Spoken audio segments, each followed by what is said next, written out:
Alright, hi, this is the Shiny Pepper, and today I'm going to be rating the Minecraft Survivor winners on how much they should have won. Yeah, so at number 8 we have Landslide. In my personal opinion, Loon should have won the season.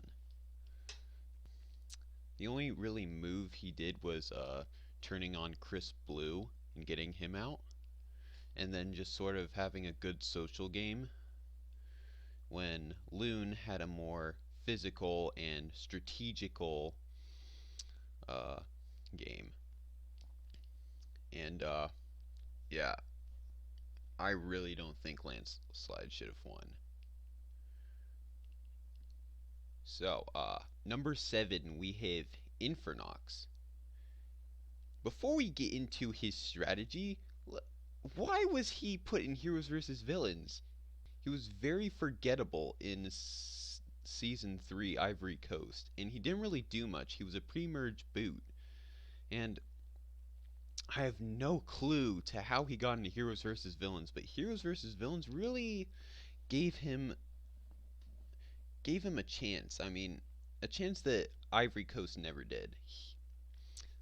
Personally, in this, he shined more, but I still think All Ranks should have won. Not because of All Ranks' ability to play the game, like in Season 2, but All Ranks, he was on the bottom from, like, the merge, alright?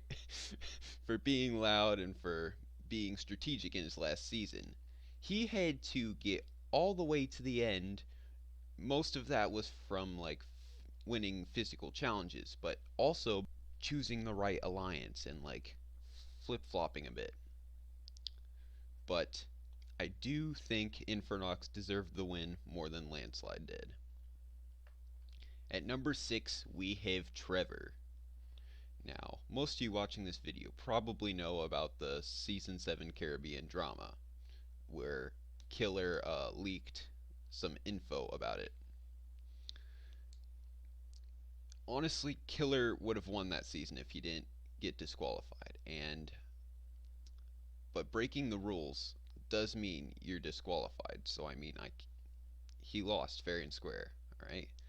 What I did not like is that Trevor won over Corkhager. When it came down to it, if there was only Trevor and Corkhager, I believe Corkhager should have won. Because Corkhager was, yet again, brought back after Vindicator's Key, and he was on the bottom. He had to work/weasel his way all the way to the end, which is something Trevor really didn't have to do. He just had a big alliance, which he sort of, like, manipulated a bit, but then just sort of was like anyone but me to the end. Though, I mean, if they would have done a revote, I think Corkhager would have won. And the reason I have Trevor above Landslide and Infernox is because both Trevor and Corkhager really didn't have much of a chance. They both had pretty bad games going to the end. But with Killer, being disqualified, I do think Corkhager was the better out of the two. In 5th, we have Sooner. Now, I personally do not like Ivory Coast that much. It just wasn't that good of a season in my opinion. It was very boring, it had a lot of annoying characters, and I mean, out of the 3 people that made it to the end, I mean, Sooner was the more likable one of the 3, and honestly, Derpy wasn't winning, but I do believe that Ada and Sooner had like equal gains.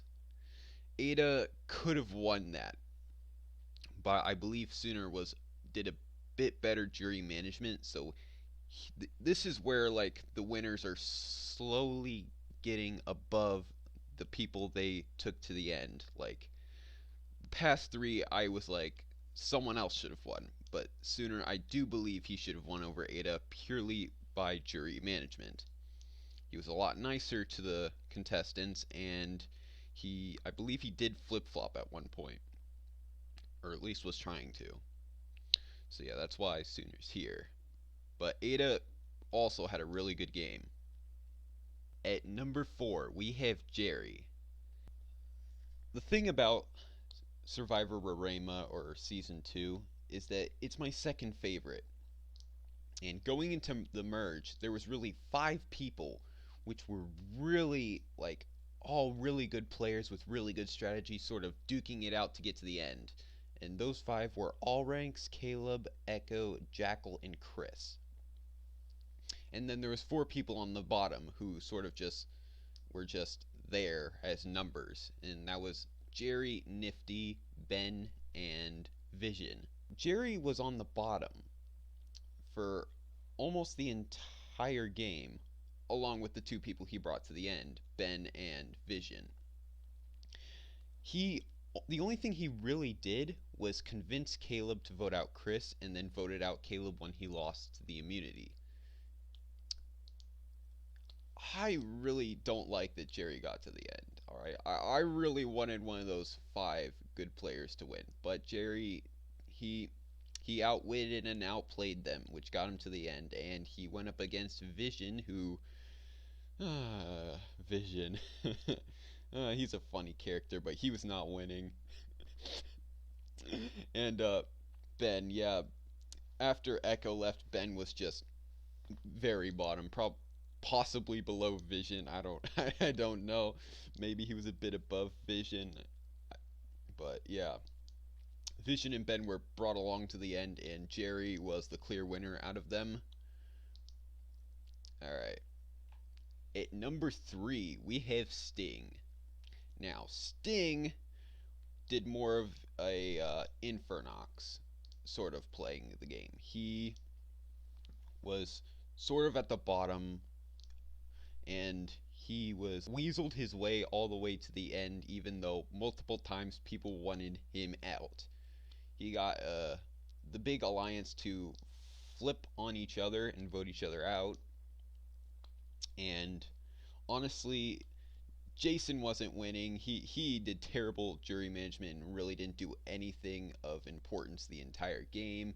And Joey was just he was just loyal to the alliance, even though he said he wanted to do big moves. All he did was just vote with the alliance. So yeah, Sting definitely deserved the win out of the people he brought to the end. Good for Sting. At number 2, we have Andrea. Now, season 1 was a pretty boring season, all right? It was the first season, and it was just sort of just meh. But yeah, Andrea was the clear winner, all right? She had that big alliance and had two people who really just did whatever she said in Kyle and Nathan. Yeah, she was the clear winner. If Kyle would have won that, that would have been an upset. Andrea was completely controlling Kyle the entire time, and Nathan. I really don't know why she wasn't brought back for Heroes versus Villains, but yeah, that's why Andrea's in second. Ah, and in number 1 we have Hope. All right, Hope played a very dominant game. Like, she won a lot of immunities, which kept her in the game. She also did a lot of persuasion and alliance booting. Like, Bayback had the controlling alliance, and she also had to deal with Sinwar and Brady, who was a before Heroes versus Villains. Brady was a jury threat. All right, he was very likable, if you guys can remember back to that time. But yeah, she had a lot of people against her going into the final 5, and she beat out all 3 of those people who could have beat her. She was also very likable, very smart, and that's why she's number 1.